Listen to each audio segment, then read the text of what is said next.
I am a graphic designer, and people, when they first meet me, they're like, I wouldn't think you were a graphic designer. And I'm like, why not? I don't look like a graphic designer, is that what it is? What perception, I guess, would make my stomach turn and make me feel the worst? It would have to be either being called oppressed or like being called unintelligent or backwards. Heard that a lot. And I think it makes me feel the worst just because I know that's not me, and I know that's not, I'm actually not worried when people are like, you specifically are like this, but it's like everybody who follows this religion is like this. I think a lot of the times I'm perceived as very shy and very quiet. For people who don't know me. Like, when the first time I meet somebody, I think a lot of times people think that I'm just very reserved, or because I'm clearly of some religious affiliation, that I'm just, very closed off to maybe laughing or joking and that kind of thing. I think I'm perceived as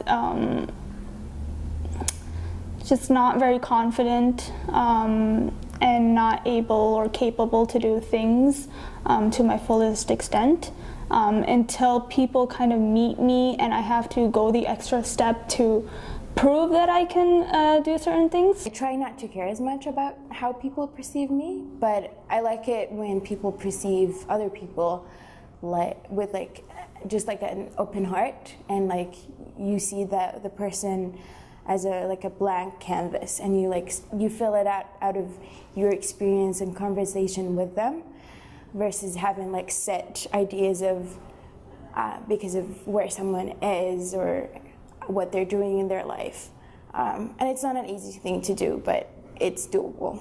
I think I'm perceived just out and about as a prototypical Muslim woman just because I am visibly Muslim, since I do wear the hijab. Like, for example, if I enter a room and I'm the only like Muslim girl, like the way I portray myself or the way I handle myself is representative of all Muslim women. When I usually think like that, I feel like I have to be in my best behavior. As Muslims, a lot of us are always trying to prove to other people that there's like good in Islam too, and like I don't think that us trying all the time to prove that is fair, because I think people should know this as a fact about humans. There is good, there is bad, but there's always that balance. What I found in my research is that a lot of Muslims now try and go out of their way to be seen as not the terrorist, not the stereotype. And I just don't want to have to do any of that. I don't want to perform being the good Muslim. I want to just be able to be who I am, and that's accepted. I hope that I can, be a good representative of Islam based on not on my attire, not on my dress, or but really on my values, the kind of human being I am, the kind of contributions I make to the community and outside of it. So I'd like to be judged on those and not on anything that is extrinsic in terms of what I wear or how I choose to dress, which are personal decisions. I think I'm visibly Muslim, but not quite as identifiably so as I was before, which was kind of my hope, actually, because I was getting really frustrated with being confronted about being Muslim all the time in every situation where I would meet new people. And it's fine to have those conversations sometimes when you meet people and talk about being Muslim, but it gets kind of exhausting to only be identified by that one thing.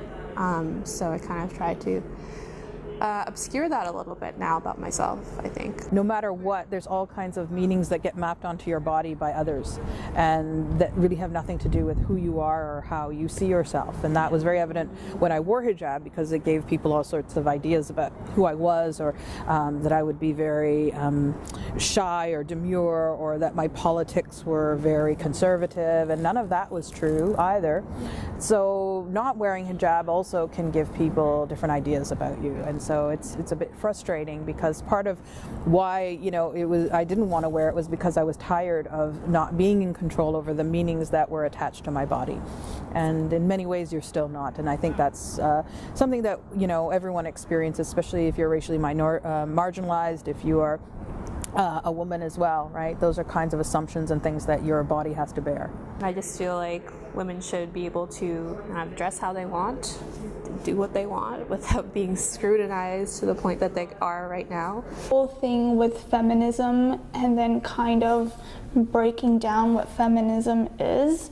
There are so many opinions with that, and what feminism should look like or who should participate in feminism has really gotten people to come out and be like, hey, why are you wearing a hijab? You don't need to. And I'm like, no, you don't understand. This is what feminism looks like for me. Unfortunately, we're seen all too often through a very difficult prism that reflects ideas about being backward, being oppressed, being part of misogynistic societies that need to be changed by, military force. Because Muslim women have often been the alibi for imperial wars, right? We need to go and rescue those women from their societies. And so this idea of voicelessness and lack of agency is, to me, so counter to any of the women I know. My mother is a single mother, and she, is a career woman. She encouraged me to kind of do whatever I wanted to do in life. She encouraged my path as an artist. And I think having that freedom and having that support from my mom to, explore my artistic side was really, really empowering for me. I once was with a group of teachers, and I asked them to close their eyes and say, what do you think of when you think of a Muslim woman? And immediately they started talking about, walking 10 paces behind men, being very, demure and reserved, and being oppressed, being in the control of a man. So this idea of kind of always being a victim of patriarchy, victim of your community, not having agency or voice, I think those are, very predominant tropes and stereotypes about Muslim women. Saying someone is oppressed is very multifaceted. There's so many different things that play into it, not just religion, and I feel like a lot of people aren't, when they make those judgment calls or believe those stereotypes, they aren't thinking about them critically.